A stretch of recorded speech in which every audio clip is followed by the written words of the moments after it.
compris d'ailleurs des astrologues de Toulouse. Ah oui. Qui, comme oui, bah c'est un thème qui est en vogue depuis. Qui est revenu en vogue depuis une dizaine d'années. Il y a des salons qui n'existaient pas. Il y a des salons d'astrologie à Paris. Oui, quand même, vous avez quand même. Vous avez quand même le contact, hein, parce que c'est déjà, il faut déjà le savoir, ça. Oui, j'ai eu recours, enfin bon, astrologie. Alors voilà, vous étiez en train de me dire... j'ai eu recours il y a 20 ans, à peu près, oui, au moment où je doutais un petit peu de parcours professionnel, par exemple. Oui. J'étais en plein désordre, on va dire. Ça vous a aidé? Bah, ça ne donne pas de... Ça aide, oui, ça réconforte, on va dire. Ça réconforte. Et ça aide sur un plan psychologique, mais après, bon, c'est sûr qu'on ne peut compter que sur soi-même. Oui. C'est pas... je dirais que c'est un peu le rôle un petit peu, on pourrait recouper ça avec une sorte de médecine naturelle. Bon, là, c'est une médecine de l'âme. Vous voyez, vous allez voir un médecin, vous êtes en pleine déprime, vous lui demandez des euphorisants ou autre. Bon, là, ça dépasse un peu ce cadre-là, puisqu'on fait une prospective, mais je suis assez sceptique sur la prospective.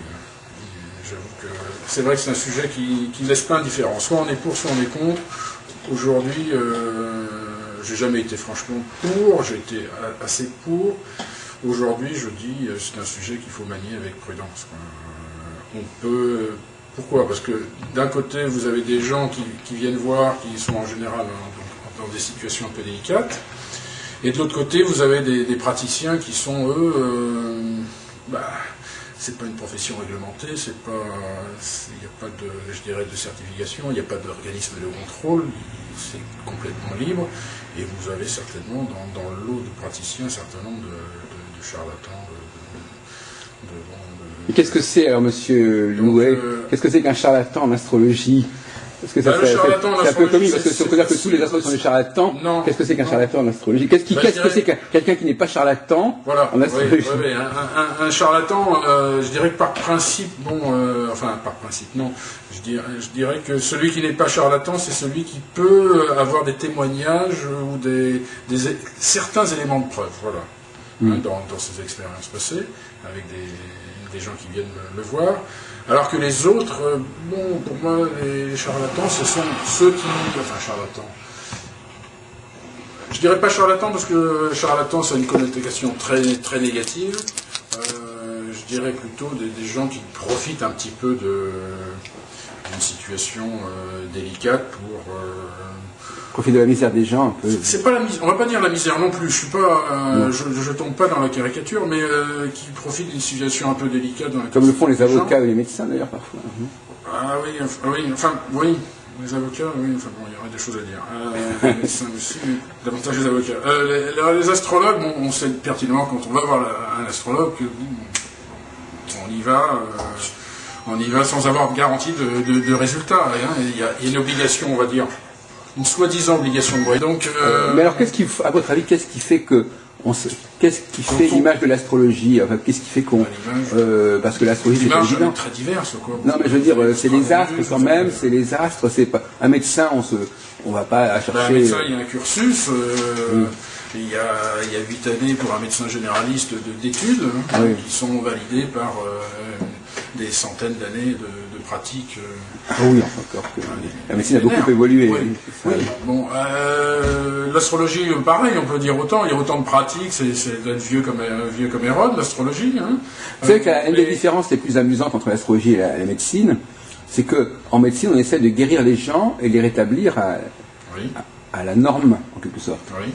Alors qu'en astrologie, la notion de norme n'est pas claire.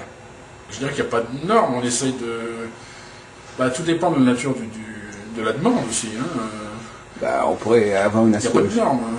On pourrait avoir une astrologie qui développe une sorte de modèle, et puis il y a des gens qui sont plus ou moins éloignés du modèle, et on essaie de les réintégrer dans le modèle, par exemple.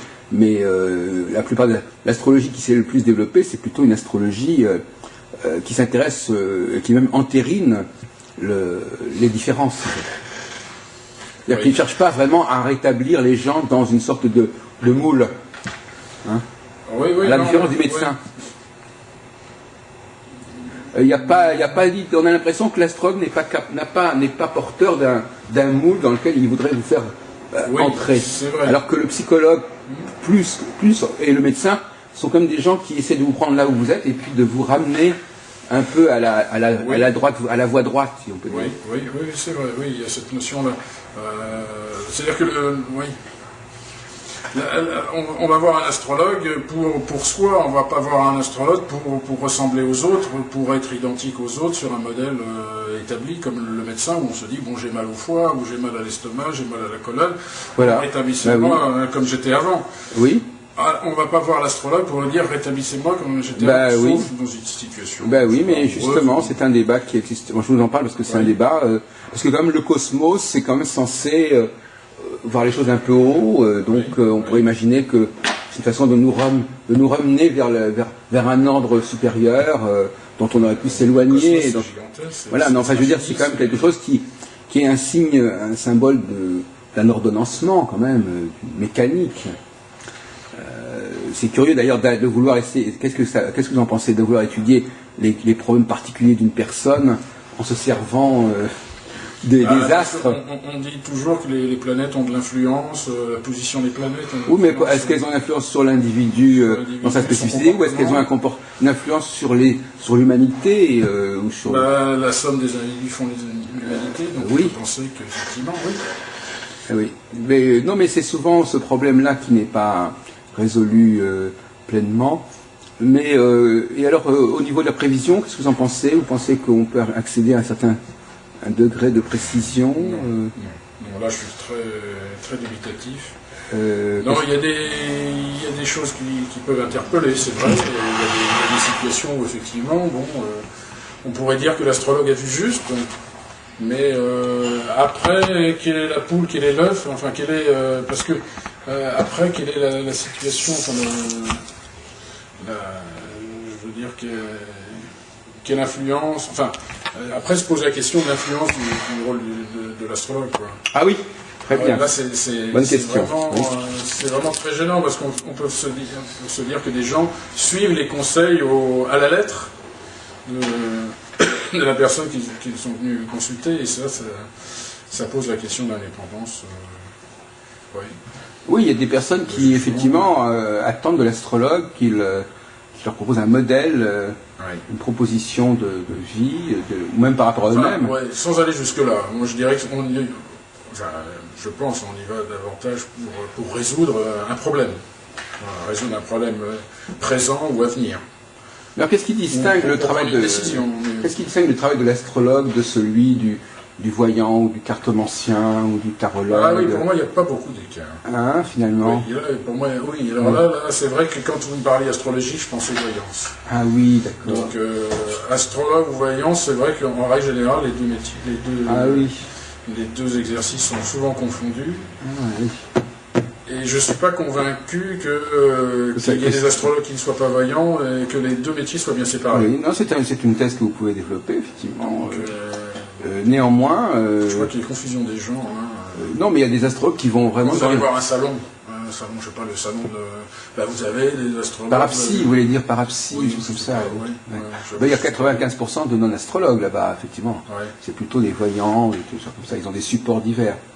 Mais moi, je vous encourage quand même... L'astrologue va vous dire, il va vous faire votre thème astral, il va vous dire, non, ne faites pas ceci.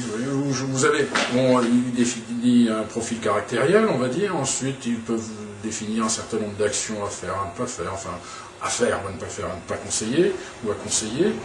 Et donc là, après, quelle est la limite de la voyance et de l'astrologie? La frontière est fine, quoi. D'ailleurs, vous me demandiez les différences entre les musulmans et les chrétiens. Là, maintenant, c'est la différence entre les astrologues et les voyants. Non, mais je veux dire que c'est aussi une question de savoir différencier au sein du groupe religieux ou du groupe de la divination, les différents... Si on parle du plus grand, enfin celui qu'on connaît... Nostradamus. Nostradamus, oui. Il a bien fait des prédictions en fonction de ce qu'il pouvait voir dans l'étude des astres. Oui, alors là... Et ces prédictions sont tellement floues qu'on peut les interpréter différemment. Enfin, oui, non, mais vous avez raison de parler de Nostradamus. D'ailleurs, c'est un de mes sujets de recherche en particulier. Mais Mais le problème de Nostradamus, le problème qui se pose, en fin de compte, c'est que on parle de Nostradamus, mais qu'est-ce qui est de Nostradamus? On parle de l'astrologie, mais est-ce que l'astrologie n'a pas changé, n'a pas évolué, n'a pas dévié de sa voie oui, quelle était sa voie? Ah, ben justement, toute la question des historiens de l'astrologie, c'est de déterminer qu'est-ce qu'elle était au départ, quelle était sa fonction, et puis par la qui était une fonction plutôt probablement globale, sociale, politique. Ah ouais, ça, alors que je ne la perçois pas du tout comme ça. Voilà, c'est ça qui est différent. C'est-à-dire, aujourd'hui, quand on voit l'astrologie dans sa pratique, on compare effectivement.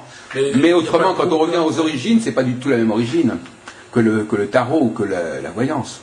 Parce que finalement, ça se rapprocherait presque du domaine du droit, de la loi. Ça permet de légiférer. Vous y voyez un rôle social. Au départ, en tout cas. Au départ, c'est un rôle organisationnel. Les astres, il y a un calendrier. C'est la pitié.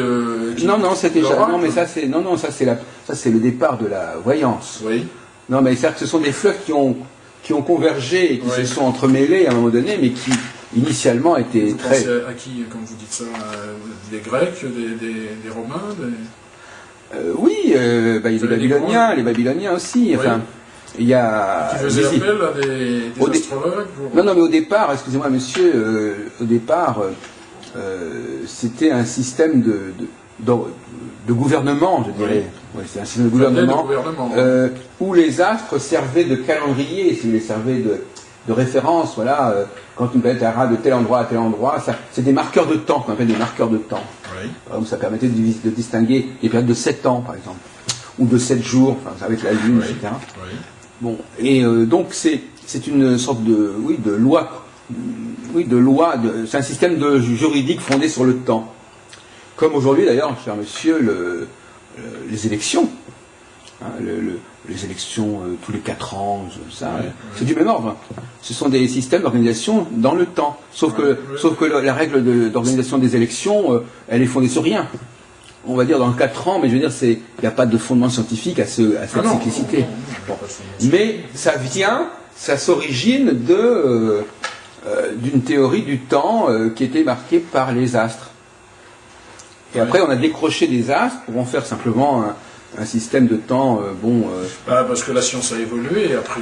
Oui, on peut pas dire qu'on a évolué dans ce domaine-là au niveau de la science. Le fait d'être parti des astres pour simplement faire l'année au millième de seconde près.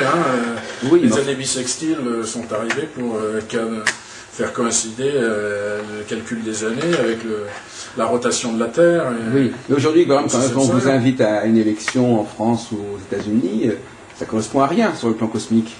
Ah non. Donc, si vous voulez, donc c'est artificiel, c'est une chronologie qui n'est plus fondée sur. Ah oui, non, parce qu'effectivement, l'astrologie a perdu ce rôle social que vous pouvez avoir. Voilà. Et ça a été remplacé par des succès d'années où on se dit, tant pis, hop, là, dans 4 ans, on fait un nouvel élection. Ah non, je dirais pas des succès d'années, non. Moi, je pense que la société a évolué, le niveau de connaissance a évolué. Vous savez, le système démocratique qu'on a aujourd'hui, il est très primaire, hein.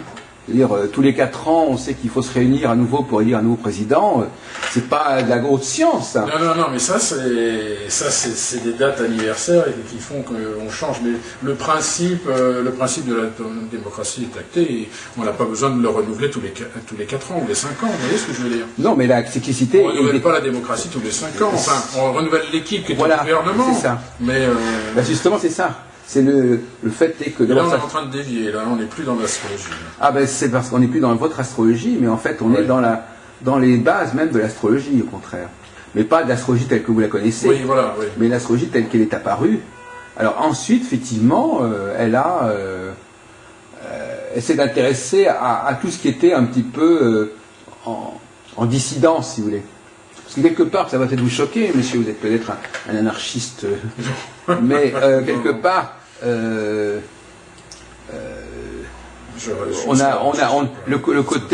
notre côté individuel, particulier, personnel, c'est toujours un petit peu une forme de dissidence par rapport à un moule qui est celui du citoyen, si vous voulez. C'est la façon, je dirais la façon la plus de vivre la plus consensuelle. Et c'est une façon pour le groupe de persister, de perdurer. Oui. Comment voulez-vous constituer une société si chacun n'en fait qu'à sa tête? Et justement, l'astrologie actuellement, comme la voyance, s'intéresse plus. C'est pas un moule, c'est pas un moule. Non, c'est réducteur pour moi. Oui, non mais je veux dire que l'astrologie, justement, elle vous aide pas à rentrer dans le moule, comme on a dit tout à l'heure. Elle vous renforce peut-être plus dans votre différence par rapport au moule. Oui, non, mais je fais pas ce parallèle-là avec la société. Pour moi, l'astrologie, c'est une aide à la prise de décision sur un plan individuel concernant sa vie privée. Oui, d'accord. Voilà, je fais pas le lien. Il y a quand même ce qu'on appelle le thème natal, il y a quand même la carte du ciel, et ça, c'est quand même une représentation de la spécificité de l'individu. Oui. Donc ça concerne l'individu, non pas la société. Mais justement, c'est ça le problème, c'est que l'astrologie, initialement, était la garante de la société. Il y a une espèce de renversement. Initialement, elle était la garante de l'ordre social, et maintenant, elle a basculé du côté des intérêts particuliers. Parce que moi, je considère qu'elle était pratiquée où on faisait appel à elle. Ce sont les gouvernants, enfin les rois de l'époque, les décideurs de l'époque, qui faisaient appel à l'astrologie pour décider de l'implantation d'une ville, pour décider c'est vrai. Des alliances, des conquêtes à venir. Alors qu'aujourd'hui, on n'est plus à ce stade-là. Voilà, c'est ça. Donc cet aspect social, effectivement. Oui, c'est ça. Elle a été éjectée de la sphère politique et publique, et elle a été récupérée. Mais personnellement, ça ne me gêne pas. Non, mais là, vous savez, quand quelque chose part, ça laisse un vide. Alors, si l'astrologie n'occupe plus la place qui lui était conférée initialement. Pour moi, le vide a été depuis très longtemps. Il a été comblé il a été comblé justement par ces fameuses. Par la connaissance. Par les constitutions, par le système constitutionnel. Mais la Constitution, elle s'est pas établie comme ça. On est à la 5e République. Avant les républiques, il y a eu les royautés. Avant la royauté, le système féodal. Je veux dire, il y a une évolution lente, progressive, qui amène à la démocratie aujourd'hui, qui est le moins pire des systèmes politiques. Eh bien, il faut considérer que l'astrologie est un petit peu la matrice, la mère de ce système, si vous voulez. C'est-à-dire que les hommes, autrefois, avaient déjà cette périodicité, mais c'était fondé non pas sur un calendrier comme ça, mais c'était fondé sur un parce qu'on était plus proche de la nature aussi. Voilà, on se référait. Voilà, c'est devenu un peu artificiel maintenant. Hein. On va dire tel jour, ça correspond à rien. Même le début d'un mois aujourd'hui ne correspond à rien.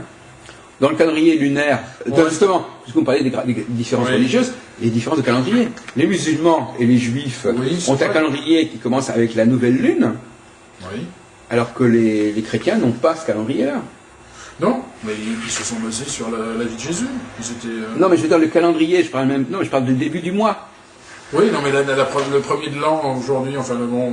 Ah oui, le premier de l'an, si vous voulez. Mais je veux dire que le découpage en 12 mois, dans le calendrier juif et musulman, il correspond à une réalité astronomique, qui est la conjonction de la Lune avec le Soleil, qui provoque la nouvelle Lune. Alors que le début du mois dans le monde chrétien, c'est complètement artificiel. Oui, mais on fait quand même référence encore dans l'agriculture aux pleines lunes. Oui, mais pas dans le cadre du calendrier, pas dans le changement de mois. Même les coiffeurs disent bien couper les cheveux. Bien sûr, mais dans le changement de mois, dans le passage d'un mois à l'autre, le christianisme et le judaïsme et l'islam ont conservé... Est-ce qu'on ne confond pas astrologie et astronomie? Parce que vous parlez d'astronomie, en fait, là.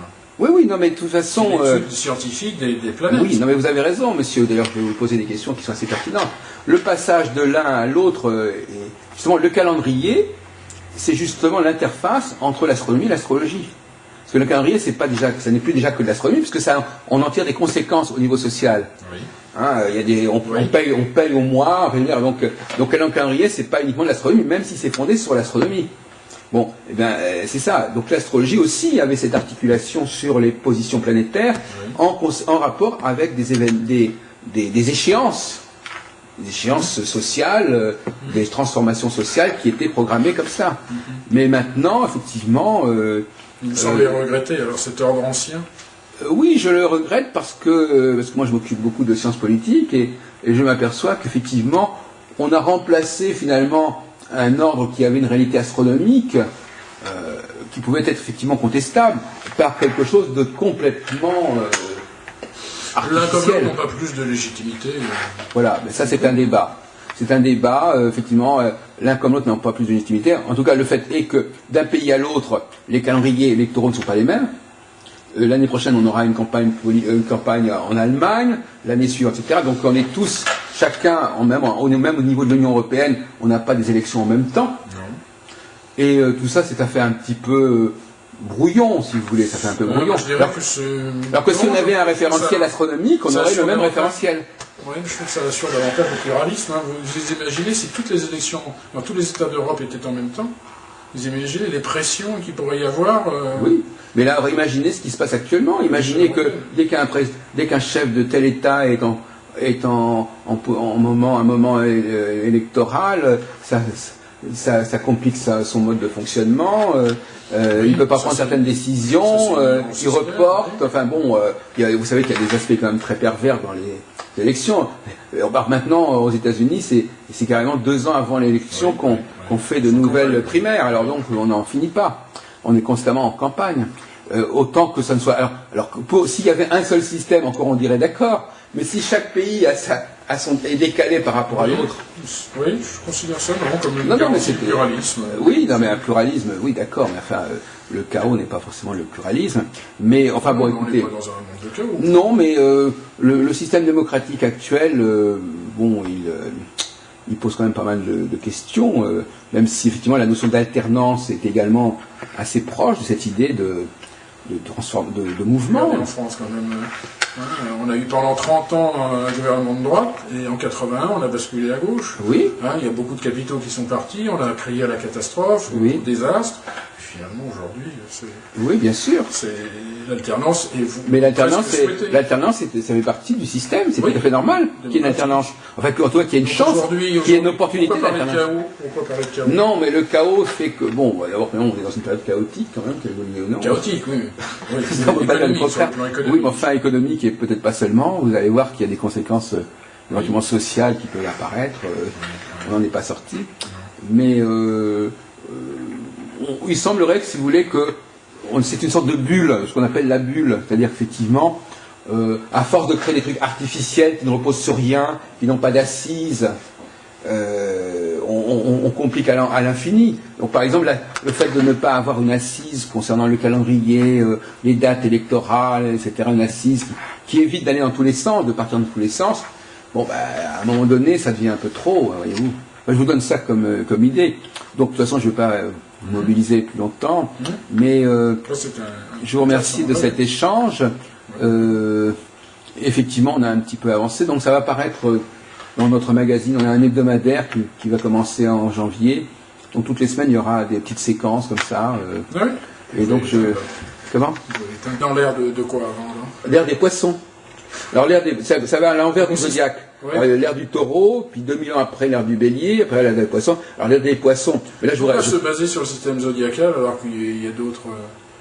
Parce que certains, moi je parle en tant qu'historien, certains à la fin du XVIIIe siècle, ils ont cru constater que la règle est simple. Vous observez des changements, vous observez des grands cycles, et après vous essayez de comprendre sur quoi à quoi les accrocher, à quoi les accrocher. Et ils ont cru que il y avait un facteur cosmique qui s'appelle le point vernal. Et qui entre dans une nouvelle constellation et qui pourrait coïncider en quelque sorte. À cette échelle-là, je comprends mieux l'astrologie. Et qui pourrait mieux coïncider, qui pourrait expliquer le changement de référentiel, de culte. Mais là, il ne faut pas me parler des astrologues de quartier. Non, mais justement, c'est pour ça que j'ai fait. C'est pour ça que j'ai dit qu'à ce niveau-là, l'astrologie ne se confond pas du tout avec la voyance. Oui, non, mais là, moi, je parlais de l'astrologue de quartier. Oui, non, mais. 20-25 ans. Voilà. Donc, effectivement. Bon, maintenant, moi je suis assez sceptique aussi sur ce genre de grandes fresques comme ça tous les 2000 ans, parce qu'on peut mettre un peu n'importe quoi dedans. Oui. Enfin, l'ère du Verseau, c'est effectivement l'idée. Le Verseau, ça a été inventé pour justement dire la chrétienté a terminé son moment. C'est une théorie, si vous voulez, antipapale. Voilà, c'est-à-dire qu'il ne faut pas oublier que dans ce domaine-là, il y a une dimension polémique. C'est-à-dire qu'en fin de compte, on invente un système, non seulement pour expliquer, mais pour peser. Politique, parce que là, oui, mais enfin pour essayer de dire que le règne de telle religion a cessé ou va cesser. Oui, mais là, moi j'entends, quand vous me dites ça, j'entends J'entends... Les luttes entre religions peuvent s'articuler sur ces questions-là. Voilà. Montée de l'Orient. Voilà, donc la lutte entre les différentes religions peut s'appuyer sur des référentiels de type astronomique et astrologique. Oui, et puis on voit les terroristes s'inspirer un peu de... Voilà. Enfin, avoir des théories fumeuses là-dessus, s'inspirer un peu de... Oui, donc, l'astrologie a vocation à entrer dans le domaine du politique, quelque part. Ça devient dangereux. Oui, ça peut être dangereux, mais... là, je pense que c'est un dilemme, parce que c'est dangereux qu'elle y entre, et c'est aussi dangereux d'une certaine manière qu'elle n'y entre pas. Parce que quelque part, elle laisse un vide qui est remplacé par des choses inconsistantes. Quelle légitimité, là, on revient à la question du départ. Alors la légitimité, Monsieur Louet... Quel fondement vous allez donner, crédible, rationnel à l'astrologie? C'est tout le problème de la théorie des croyances. À l'échelle individuelle, ça n'a pas réellement d'importance. Ça ne concerne que l'individu. Bon, un individu qui disparaît, c'est pas la mort d'une société. Vous remettez en cause l'Occident, vous remettez en cause l'équilibre du monde. Non, mais moi je ne suis pas en train de défendre ça. Je dis simplement que, vous savez, ce que nos ancêtres ont construit, c'est la théorie du subconscient, si vous voulez. C'est-à-dire que on peut pas. C'est la question des transmissions de caractères acquis, de l'évolution de l'humanité. Apparemment. Les croyances, si pendant des milliers d'années on s'est intéressé aux astres, on aurait développé, une sorte de capacité à capter et à se repérer par rapport aux astres, qui continuerait à jouer sur nous, même dans un monde où on ne s'intéresse plus aux astres. Et donc finalement, il y aurait une sorte de programmation du temps humain qui se serait greffée sur quelque chose de l'ordre des planètes, et qui continuerait à fonctionner dans notre modernité actuelle.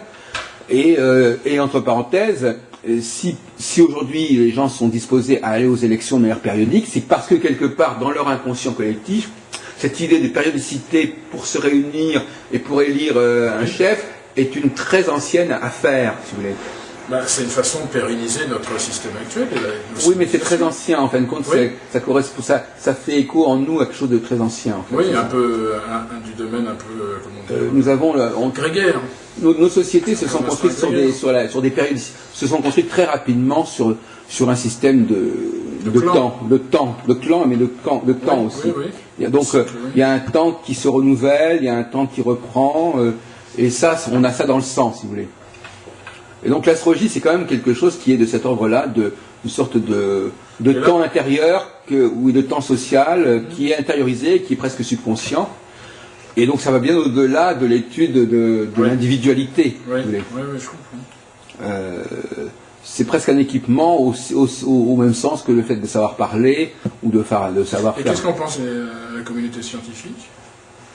Justement, le problème, c'est que tout dépend de quelle astrologie on parle. Celle dont vous parlez à l'échelle Ah oui, d'accord, mais celle-là est relativement beaucoup mieux acceptée, si vous voulez. Pourquoi? Parce qu'en plus, ça résout le problème de l'influence des astres. On ne parle pas d'influence des astres.